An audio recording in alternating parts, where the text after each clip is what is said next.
Como era de se imaginar, é óbvio que o Felipe Neto não pretendia se tornar um pré-candidato à presidência do Brasil. É óbvio isso, né? Como a gente falou ontem aqui, quem conhece a trajetória dele, quem já, sabe, ouviu outros pronunciamentos dele sobre esse assunto, ele sempre repetiu que não tinha nenhuma pretensão à presidência, né? Ou a algum cargo político. Então, assim, tudo indicava, e havia vários elementos no vídeo dele, como eu mostrei ontem aqui, já demonstrando como parecia ser uma provocação para algum intuito que não tivesse diretamente vinculado à questão que ele estava propondo. E aí, na sequência, no dia seguinte, ele revelou que, na verdade, era uma campanha para a Amazon, para o sistema de audiobooks da Amazon.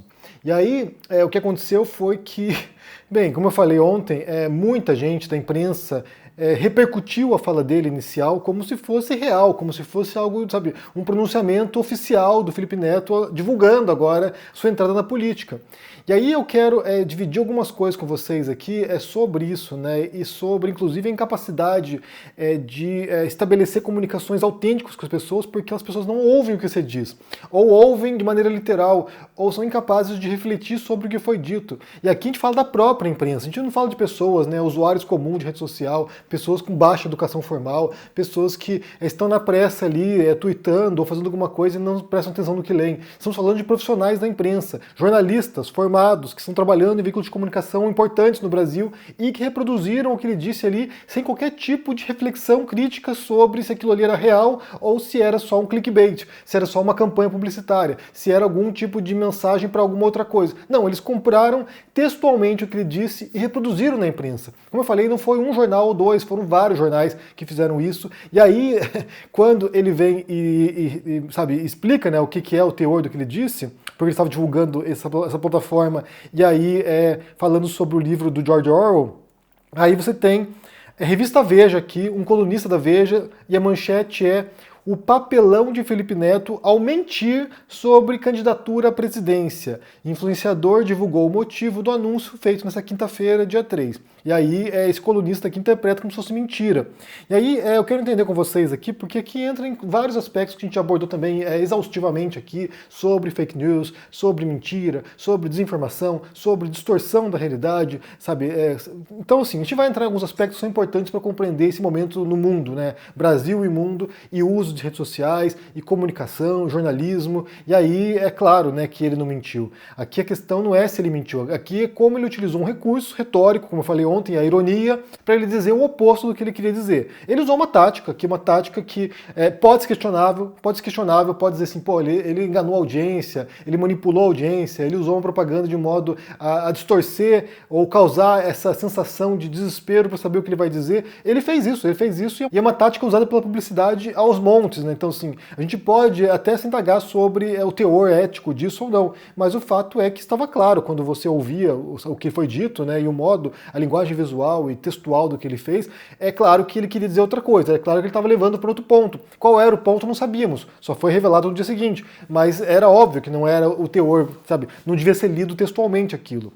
E aí, isso explicita um dos grandes problemas da imprensa, do jornalismo dito declarativo, que é quando eles pegam falas de pessoas nas redes sociais, ou fala em reportagens, ou fala, sei lá, em vídeo, e aí eles reproduzem essa fala textualmente, sem qualquer tipo de análise. Então, assim, Bolsonaro disse, Trump disse, Lula disse, Felipe Neto anuncia, e aí não faz uma verificação dos fatos, não faz uma checagem disso, não contata a pessoa para poder verificar aquilo ali, que era um trabalho que se esperaria de jornalistas, né? Então, assim, até muito recentemente, um jornalista profissional era aquele que, caso houvesse uma história, ele ia lá e contatava o Felipe Neto. Olha só, você lançou esse vídeo aqui, explica o teor pra gente, o que isso trata? É de fato você está anunciando a pré-candidatura ou não? Como é que a gente entende isso aqui? Devemos ler textualmente isso aqui ou é alguma jogada de marketing?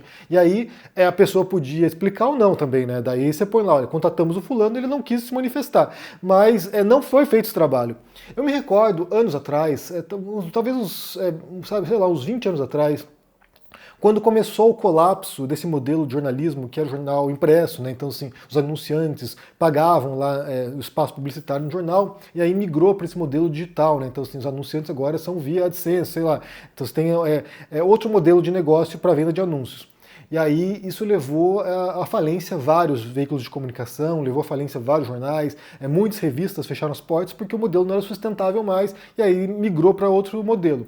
E aí eu me recordo, na época, um texto do Humberto Eco sobre isso, né, e ele falando sobre o que a gente poderia esperar nessa transição para um novo mundo, uma nova realidade do jornalismo. E ele diz o seguinte, ele achava assim, bem, agora nesse modelo você tem... as redes sociais são veículos de informação jornalística, inclusive. Então a pessoa vai lá, lê uma manchete numa rede social e ela já interpreta a notícia sem ler a notícia. Ela lê a manchete e ela já interpreta o que está acontecendo. Então isso vai fragmentando a nossa compreensão das notícias, da informação, mas além disso ele dizia o seguinte, olha, isso aqui vai dar uma oportunidade tremenda para um outro tipo de jornalismo, que é o jornalismo de investigação profunda, um jornalismo de análise profunda. Então assim, você vai continuar tendo esse modelo de micronotícias, ou fragmentos de notícia, ou de notícias velozes, que pouco a pouco também vai ser substituído por IA, ou seja, em vez de você ter um jornalista, um redator para escrever essa notícia merda aqui sobre o Felipe Neto falando uma campanha publicitária, em vez de ter um jornalista fazendo isso, vai ter uma IA que vai coletar essas informações na internet e vai condensar isso numa reportagem muito mais eficaz em termos de comunicação do que muito jornalista. Já está acontecendo em muitos países. Estados Unidos já tem, em alguns campos ali, IAs fazendo isso. Então isso vai substituir o jornalista ruim, o jornalista medíocre.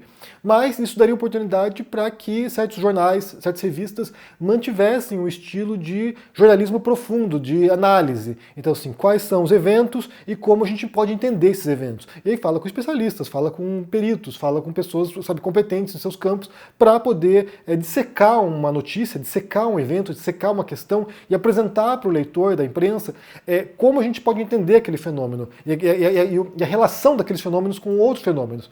E aí, essa era a previsão do Humberto Eco. Eu não sei se ela se realizou. Talvez você tenha aí algum portal ou outro, algum site ou outro, algum jornal ou outro que invista nesse modelo, mas me parece que a tendência foi justamente se concentrar nessas fragmentações de notícias, nessas notícias parciais, que levam a uma cacofonia de informações, de modo que a gente esteja soterrado por essas informações. Então, esse jornalismo declarativo, né, esse de ficar pensando falas em rede social, no X, sei lá, no YouTube, esse jornalismo aqui, ele acaba contribuindo para esse formato, que é um formato acrítico, é um formato, se Felipe Neto disse, sem pensar se aquilo que ele disse corresponde de fato àquilo que ele está dizendo. E aí a gente volta à figura de linguagem da ironia, né? Porque a ironia é justamente você dizer uma coisa querendo dizer o oposto. Então, por exemplo, você tem lá um amigo que corta o cabelo e ele faz um corte horroroso de cabelo, né? Então você ficou, sei lá, um corte ridículo. Daí você olha o teu amigo e fala assim, nossa, que belo corte de cabelo. Isso é ironia, você está dizendo o oposto do que você pensa.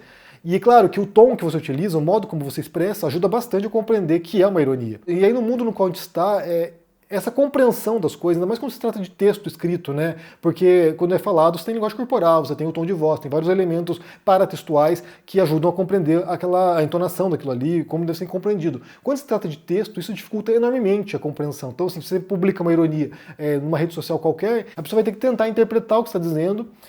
Se ela não te conhece, ela não tem elementos mínimos para saber se você é uma pessoa irônica ou não, se você pensa aquilo realmente ou não, se você defende aquela ideia ou não. Então há muitos casos de gente que é cancelada na internet porque fez uma ironia, fez uma piada, entre aspas, fez uma ironia na internet e foi detonada, destruída porque as pessoas não sabem quem é ela. Daí são confundidas por pessoas, sei lá, extremistas de direita, são confundidas por neonazistas, são confundidas por racistas porque fizeram uma brincadeira que foi mal interpretada ou que dava margem para isso, né? A gente pode inclusive retornar aqui ao caso da Sofia Gascon, a atriz do Emília Pérez, que supostamente teria feito ironias no passado sobre imigrantes, sobre refugiados, sobre negros, e aí resgataram essas histórias e deu, né, segundo ela dizendo, deu margem para a interpretação equivocada do que ela queria dizer. Então, assim, é um espaço muito complicado de comunicação. A gente sempre viveu numa fratura de comunicação. Eu entendo que sempre foi muito difícil que as pessoas entendessem aquilo que a gente quer realmente dizer, né? Porque entre a intenção e o que é expresso, já há uma fissura, já há uma barreira, né? Nem sempre a gente consegue expressar exatamente aquilo que a gente quer dizer. Tem um livro fantástico, né, do Graciliano Ramos, que você deve ter lido na escola, que é o Vidas Secas, que tem um personagem lá, que é um dos protagonistas, que é o Fabiano, que ele tem esse dilema, ele tem esse problema enorme. Ele pensa as coisas, ele tem uma mente muito complexa, inclusive, no livro, né? O modo como o Ramos retrata o Fabiano, ele tem uma mente que está, sabe, borbulhando de pensamentos, só que ele não possui linguagem. Ele não consegue comunicar o que ele diz. Então ele se mete em situações que ele não consegue resolver porque ele não consegue expressar o que ele pensa. E aí eu entendo que para muita gente há um desafio tremendo de, primeiro, organizar as ideias, é expressar essas ideias verbalmente ou textualmente, e aí já há uma ruptura nesse primeiro estágio. E quando isso sai para o mundo, há muitos entraves para que isso chegue nas pessoas, né? Então, assim, aquilo que eu digo, por mais claro que possa ser para mim, ou com base no modo que eu estou dizendo aquilo, pode chegar de maneira atravessada nas pessoas, porque elas podem interpretar outras coisas que não têm exatamente a ver com aquilo que eu disse. Então a pessoa, por exemplo, não me conhece, ela vai interpretar certas coisas com base naquilo que ela acha sobre mim. E aí isso vai dificultando, isso vai, sabe, afastando as pessoas nessa comunicação que é extremamente complicada e truncada. E aí se você adota certos recursos retóricos que complicam a comunicação, isso também cria novos problemas. Então nesse caso dessa campanha publicitária, é claro que o Felipe Neto sabia o que estava fazendo. Sabia muito bem o que estava fazendo e qual o objetivo dele, que era chamar a atenção para o vídeo seguinte, no qual ele ia explicar qual era a propaganda que ele estava fazendo. Então assim, ele fez isso intencionalmente, mas é claro que deu margem para todo esse ruído e essas interpretações equivocadas, e revelando quão fácil é manipular a imprensa também, quão fácil nos dias de hoje é você pegar jornalistas que simplesmente estão, sei lá, cagando para as coisas, tipo, eles estão lá, tipo, qualquer coisa que aparecer aqui eu vou jogar aqui na internet, porque não tem espaço mais limitado, né? Porque no passado você tinha isso, tinha um jornal lá, tinha um espaço delimitado, era importante fazer um trabalho editorial para selecionar aquilo que era relevante e aquilo que não era. Hoje em dia não tem isso, hoje em dia você joga no site lá do G1, no site da Folha de São Paulo, qualquer porcaria que não tem mais a limitação de espaço. Põe um link lá, se por acaso estiver errado, retira o link, se por acaso estiver errado, você retifica a notícia, vai lá e faz uma edição e põe lá uma nota, uma correção, lá uma errata. Isso não tinha opção antes. Se o jornal errasse uma notícia, tinha que se retificar no dia seguinte, ou depois de alguns dias, aí apareceria errata lá e falando, olha, erramos.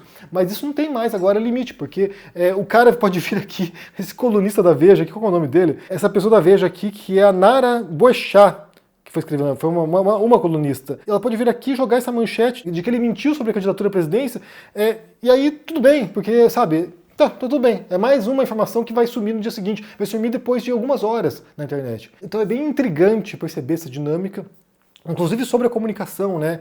Como é difícil que as pessoas entendam aquilo que a gente está dizendo. E não só aquilo que a gente quer dizer, mas aquilo que a gente realmente está dizendo. Porque você pode vir aqui e falar as coisas da maneira mais clara possível, da maneira mais bem elaborada, com vários exemplos, para que você não seja, sabe, incompreendido ou confundido. Você pode vir aqui, esmiuçar aquilo ali, para que não haja margem de erro e ainda assim as pessoas te entenderem errado, porque, bem, aí é isso, né? Aí há má fé, aí há, sei lá, qualquer tipo de birra pessoal, aí há várias coisas que podem influenciar também no modo como você interpreta os demais, né? Mas essa história agora foi exemplar, essa história do Felipe Neto foi exemplar porque demonstra algumas coisas sobre esse fenômeno atual, né? Que envolve inclusive fake news. Foi fake news que ele fez? Não foi fake news, foi uma ironia. Só que daí o modo como soa para as pessoas, porque tá todo mundo agora, sabe, alvoroçado, aí passa a impressão de que ele estava querendo propagar uma falsidade. E aí não era o caso, mas, como eu falei, foi intencional e foi feito, pensado para ser assim, né? Não é algo inédito, não é algo que nunca ninguém fez antes, mas causou aí essa reação. Bem, me diga o que vocês pensam sobre essa história aí, deixa aqui embaixo no comentário, deixa o joinha, se inscreva no canal aqui, ativando o sininho, isso é muito importante para ajudar aqui no engajamento, se torne um membro ou apoie o canal, a meta aparecendo pelos documentários aqui, então vai ser bem importante o seu apoio, link na descrição aqui, um forte abraço e até mais. Tchau!